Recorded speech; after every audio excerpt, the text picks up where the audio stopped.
Shalom, senang sekali hari ini saya berjumpa dengan Bapak Ibu Saudara yang dikasihi Tuhan. Melalui program acara Masih Ada Tuhan, firman Tuhan yang ingin saya sampaikan bertema atau berjudul Pengharapan dalam Tuhan tidak pernah mengecewakan. Ayat firman-Nya terambil dari Roma 8 ayat yang ke-37, saya bacakan, tetapi dalam semuanya itu kita lebih dari orang-orang yang menang, oleh Dia yang telah mengasihi kita.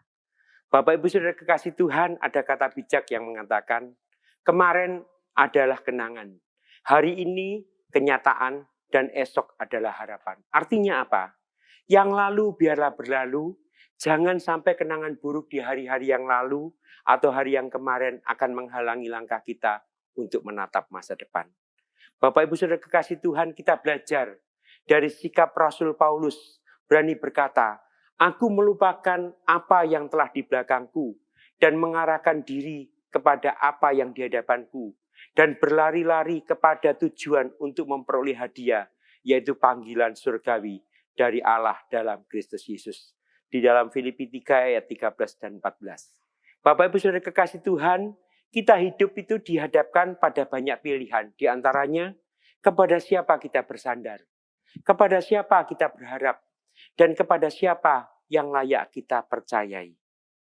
Wabah COVID-19 saat ini yang terjadi membuat banyak orang takut, menjadi khawatir, membuat banyak orang cemas, banyak membuat setiap mereka mulai dari kalangan tingkat atas sampai tingkat yang paling bawah sekalipun.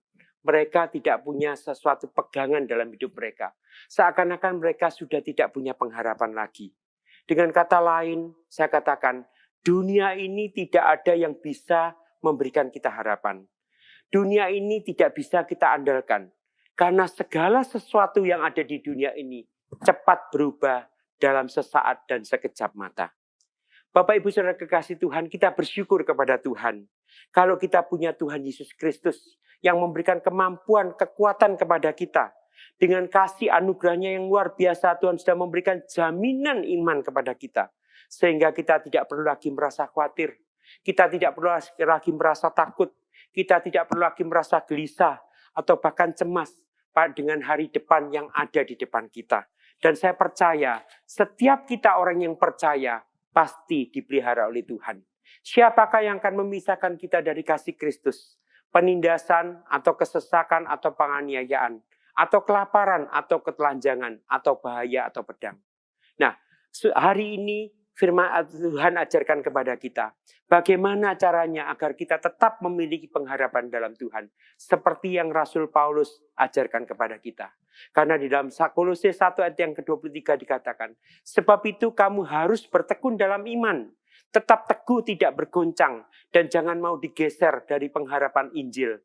Yang telah kamu dengar yang telah dikabarkan di seluruh alam di bawah langit. Dan yang aku ini, Paulus telah menjadi pelayannya.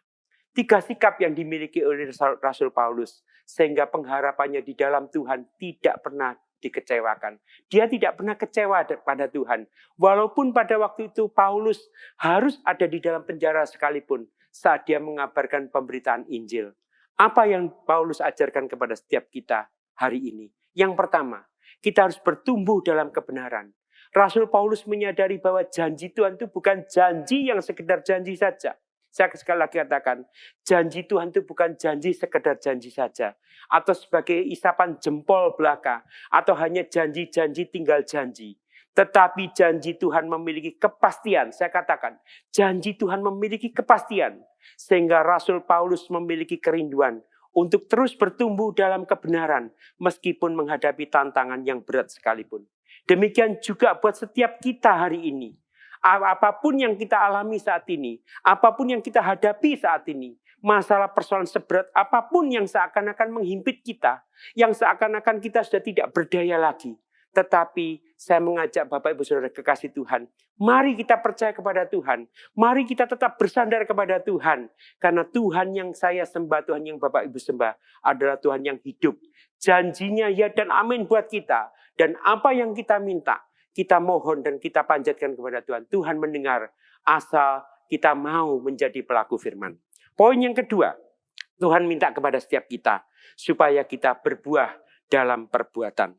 Ketika masalah persoalan ada di depan kita, kadang banyak di luar sana yang menawarkan pertolongan atau jawaban secara instan, seperti makanan cepat saji. Namun kita sebagai umat Tuhan, orang yang percaya, harus memahami dan mengerti akan proses Tuhan untuk menolong kita. Karena proses Tuhan menolong kita bukan hanya untuk masalah persoalan kita saja, namun Tuhan juga mau membentuk karakter setiap kita. Bukan Tuhan tidak bisa menolong dan menjawab setiap doa permohonan kita, namun Tuhan juga ingin melihat sampai sejauh mana kedalaman hati kita pada waktu pertolongan dan mujizat Tuhan itu dinyatakan. Apakah kita tetap mengasihi Tuhan?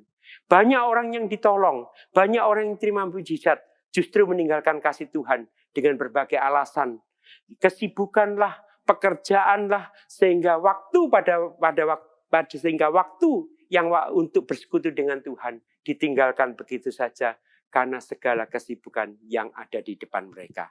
Poin yang ketiga yang Tuhan minta supaya kita bertahan dalam iman. 2 Timotius 4 ayat ke-7 firman Tuhan, aku telah mengakhiri pertandingan yang baik. Aku telah mencapai garis akhir dan aku telah memelihara iman.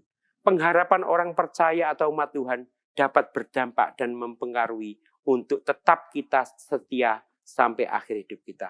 Kekristenan sejati diukur dari kesetiaan kita sampai akhir hidup kita dalam mengikut dan melayani Tuhan. Serta tetap menjaga hati kita agar tetap hidup takut dan gentar pada Tuhan serta menjadi pelaku firman. Bapak Ibu Saudara kasih Tuhan, kita harus tetap percaya bahwa masih ada Tuhan yang sanggup dan senantiasa menolong, bahkan menyembuhkan saudara dan saya, memulihkan keadaan kita, bahkan memberkati kita semua dalam situasi yang kondisi yang apapun yang ada di depan kita saat ini. Jika kita memiliki iman dan pengharapan kita hanya kepada Tuhan, maka apapun tantangan persoalan, masalah apapun yang ada di depan kita, tidak akan membuat kita goyah.